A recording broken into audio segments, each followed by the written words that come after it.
Bienvenue dans cette nouvelle vidéo, une vidéo qui va être consacrée entièrement à la création d'une annonce sur Booking pas à pas. On commence tout de suite.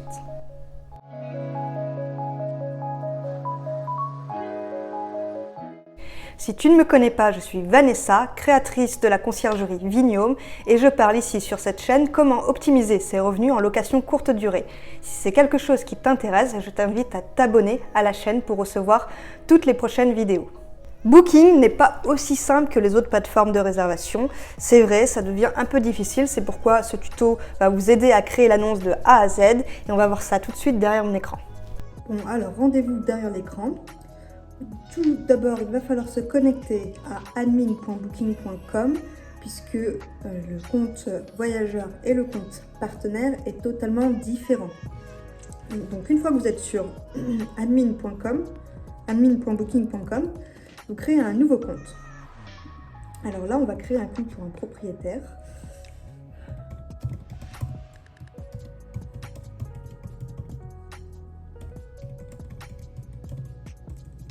Vous rentrez votre mail.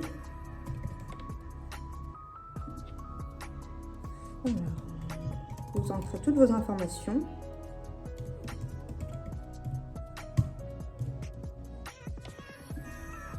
Passez toutes ces étapes. Voilà, j'ai été confirmer le mail pour pouvoir avoir accès à booking.com. Donc une fois que c'est fait, vous vous connectez sur admin.booking.com. Vous mettez les identifiants que vous avez fait juste avant, que vous avez mis juste avant. Ensuite, vous arrivez sur cette page.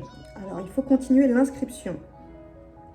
Donc, on va suivre étape par étape ce qu'il faut faire. Nouvel établissement.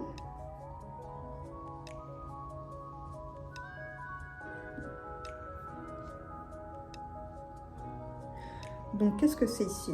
Ici, c'est une maison.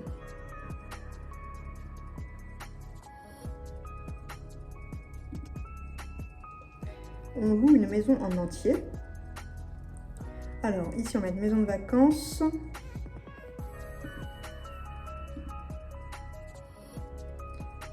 Il n'y en a qu'une. Vous suivez étape par étape. Après, c'est assez simple.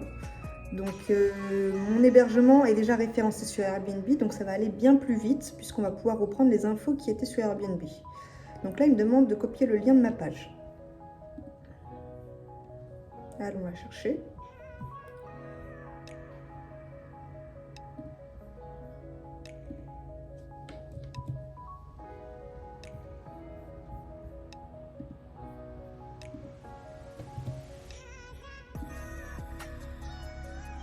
Voilà. Grâce à ça, si vous avez déjà une annonce Airbnb, ce sera bien plus rapide. Vous voyez, l'information apportée, le nom de l'hébergement, les informations sur l'hébergement, l'installation, les installations des équipements, les règles de la maison, le profil de l'hôte et les photos surtout, très important. Ça va nous mâcher le travail. Donc dans un premier temps, je vous recommande de créer une annonce sur Airbnb puisque de toute manière, on va dire selon votre ville, entre 70 et 90% de vos réservations vont être via Airbnb. Donc là, voilà, il m'a repris exactement le même nom que j'ai sur Airbnb. Vous voyez, au cœur de Libourne, spa, jardin, parking. Donc là, au cœur de Libourne, spa, jardin, parking. On va continuer. Oui, sur Booking, effectivement, on ne peut pas mettre de caractère. C'est pas grave.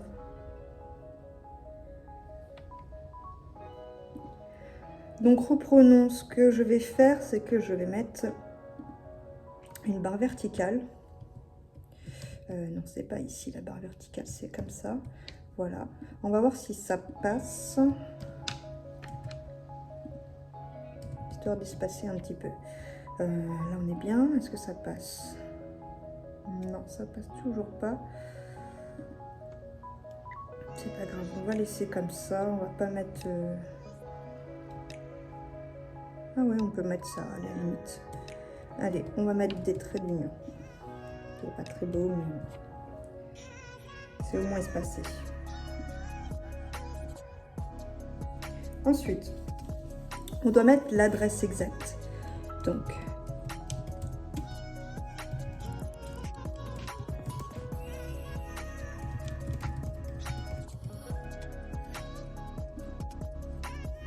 Voilà, on vérifie que tout est OK.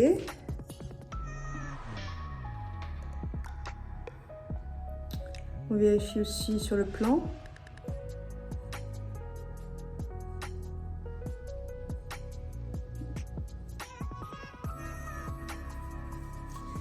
Alors, où les clients peuvent-ils dormir? Donc, il y a 2 chambres, un lit double, un grand lit double, c'est OK. On peut accueillir 4 voyageurs, c'est OK. Il y a une salle de bain. La surface de la maison, vous n'êtes pas obligé de la mettre. Vous pouvez, mais vous n'êtes pas obligé. Continuer. Vous vérifiez tous les équipements. Là, ça va être très important, comme sur Airbnb. Il faut absolument que tout soit listé, parce que si vous mettez plus d'équipements, vous êtes mieux référencé. Donc, connexion, chauffage, on y est. Cuisine, entretien. Donc, cuisine, kitchenette, lave-linge. Bon, kitchenette pour des studios, par exemple. Télévision, oui. Bain remous, en fait, c'est un jacuzzi. Mais du coup, ça va pas... Si, on va pouvoir mettre ça. Vue sur le jardin. Il y a une terrasse. Après, c'est écrit en anglais. BBQ Facilities, ben, si vous avez un barbecue, si vous avez tout l'équipement, s'il y a une alarme incendie, une alarme fumeur, les serviettes, alors, je pense que c'est le linge de maison, papier toilette, du savon, du shampoing, un sèche-cheveux, ça je ne sais pas, s'il y a une entrée privée, donc oui, du café, du thé, un réfrigérateur, un lave-vaisselle, et ça je sais plus. Mais bon, s'ils sont cochés, c'est que ça a été repris d'Airbnb, donc voilà. Le petit déjeuner est-il servi? Non. Les clients ont-ils accès à un parking? Oui, gratuitement, sans réservation, sur place. Quel type de parking privé? Voilà, donc si vous êtes dans une ville où c'est parking stationnement payant, vous le mettez bien ici. Que les voyageurs ne soient pas étonnés qu'en arrivant, ils ne peuvent pas se garer gratuitement, c'est important. Quelle langue parlez-vous? On va dire français-anglais. Hébergement fumeur, non. Animaux domestiques admis, non. Mais afin d'attirer plus de clientèle, je vais mettre oui. Attention quand même, j'admets les animaux, mais je sais que derrière il y a une caution s'il y a un problème. Vous voyez, règles de la maison apportées depuis Airbnb. Donc parfait. Faites événement autorisé, non. Je pense que personne ne l'autorise d'ailleurs. Arrivée à partir de 17 h, départ à 10 h, c'est OK.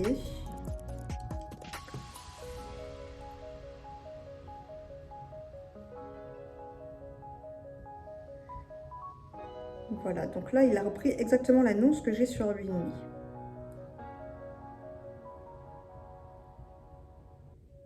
Oui, je souhaite utiliser ce profil.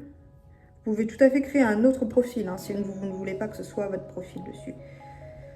À quoi ressemble votre hébergement? Donc là, j'ai des photos.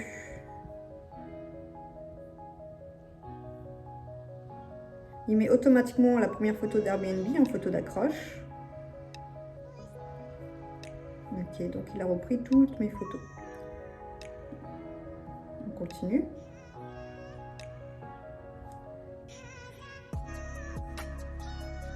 Est-ce que j'accepte les paiements par carte de crédit? Non. Enfin, je peux mettre oui, mais là je préfère que Booking les prend eux-mêmes. Ils prennent une commission, mais au moins les paiements sont faits via Booking. Le propriétaire reçoit directement ses revenus sur son compte. Et j'ai pas à gérer ça.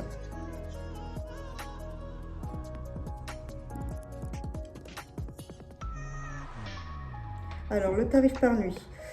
En vrai, peu importe ce que je vais mettre parce que j'ai un channel manager qui va se connecter à Booking. Donc, ça va gérer les prix directement. Là, on va mettre 120 €. Alors, voulez-vous réduire votre tarif de 20% pour vos premiers clients?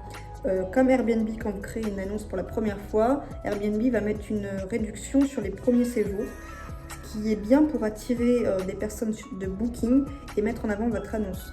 Donc moi, je vais mettre oui. Mais en vrai, mon channel manager va se connecter dessus, donc ça ne va rien faire. Alors là, vous pouvez voir la commission et les frais de Booking. Booking prend un peu plus de frais qu'Airbnb, mais vous avez accès aussi à tout ça. Donc une assistance dans notre langue, dans la langue que vous parlez, confirmation automatique des réservations, hébergement en avance sur Google, et il s'occupe des paiements. Donc en fait, sur une nuit à 120 € à la base, avec 20% de réduction, donc ça ferait 96 € sur les 3 premières réservations. Et avec les taxes en moins de Booking, ça ferait 80 € dans la poche du propriétaire. On continue. Est-ce qu'on veut faire un plan tarifaire en fonction de la taille du groupe? S'il y a une personne, 76 €, deux personnes, 80 €, etc. etc. Moi, je ne vais pas le mettre, ça. Je ne vais pas l'activer. C'est le même prix qu'il soit 2 ou 4. Parce que ça me l'a pris en compte. Oui, c'est désactivé, c'est bon. Ensuite, on peut mettre des plans tarifaires non remboursables. Les gens payent 10% moins cher, mais ils ne pourront pas se faire rembourser. Bon, honnêtement, depuis la crise du Covid, je pense que ça n'a aucun intérêt. Il faut toujours avoir des conditions d'annulation. Puisque de toute manière, même s'ils prennent un tarif pas cher et qu'ils prétextent avoir eu un cas de force majeure, ils seraient obligés de les rembourser. Donc ça ne sert pour moi à rien. Donc je vais l'annuler. Voilà. Je vais garder qu'un seul plan tarifaire. Après, si vous voulez mettre d'autres plans tarifaires, vous regardez en détail. Vous pouvez mettre des réductions à la semaine, etc. Mais j'utilise un channel manager qui s'appelle Superhôte qui me gère tout ça. J'ai pas besoin de faire annonce par annonce. En fait, je vais gérer l'annonce sur uniquement mon channel manager et ça va se mettre sur toutes les plateformes. Donc si par exemple ça vous intéresse d'avoir un channel manager, ce qui je pense peut être intéressant même pour un hébergement, et je vous mettrai le lien de Superhôte pour vous inscrire. Je sais plus ce que vous gagnez en passant par mon lien, mais je sais que vous gagnez quelque chose. Et pendant que j'y suis, si vous aimez ce genre de vidéo, je vous invite à liker la vidéo. Ça permettra à YouTube de vous recommander des vidéos sur le sujet de la location courte durée. Et puis, pour moi, ça m'aide. Donc, je vous remercie.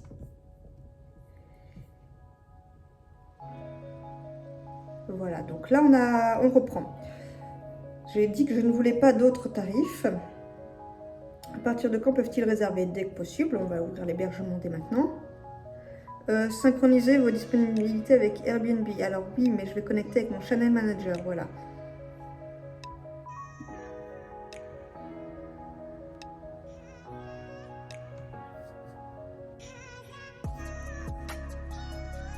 Alors là, ça va être du cadre juridique, information juridique. Veuillez fournir votre numéro de déclaration.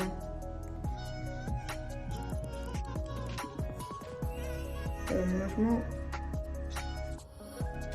Une personne physique.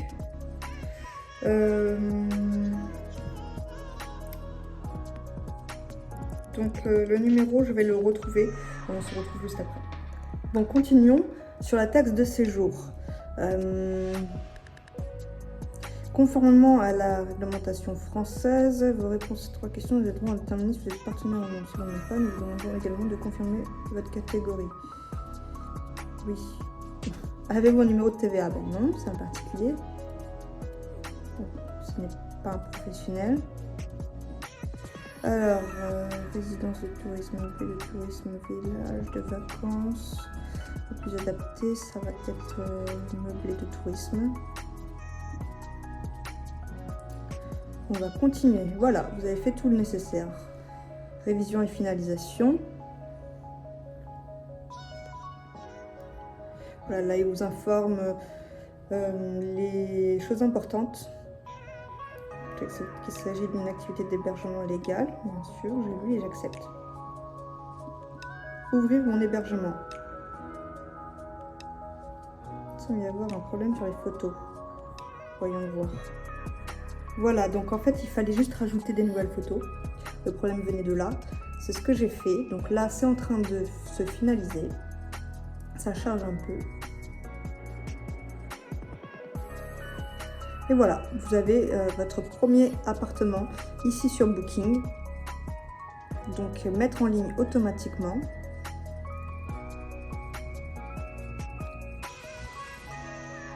Alors là, il demande de remplir un formulaire. Moi, ce que je vais faire, c'est que je vais connecter mon Channel Manager directement. Et d'ailleurs, ça fera l'objet d'une autre vidéo sur comment connecter son Channel Manager avec Superroute sur Booking. Voilà, c'est tout pour cette vidéo. J'espère qu'elle vous aura aidé à créer votre annonce sur Booking. Et si vous avez des questions, n'hésitez pas à les poser en commentaire, j'y répondrai volontiers. Et dites-moi dans les commentaires si vous êtes sur d'autres plateformes et quelle est la plateforme qui fonctionne le mieux pour vous. Voilà, je vous dis à bientôt dans une prochaine vidéo et pour un prochain tuto.